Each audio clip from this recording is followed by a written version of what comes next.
Saudara, bantal kursi kereta Wush hilang dicuri penumpang. Pihak KCIC menyayangkan aksi pencurian bantal yang dilakukan oleh sejumlah penumpang.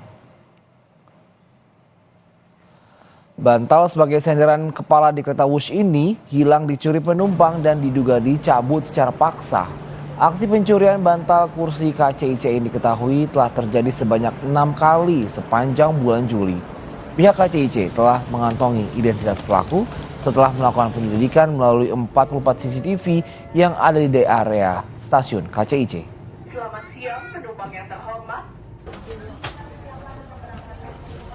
Ya, jadi kejadian di mana ada oknum penumpang yang mengambil bantal pada kereta Wush ini memang semuanya sudah terdeteksi ataupun sudah diselesaikan akhirnya melalui CCTV yang ada di kereta.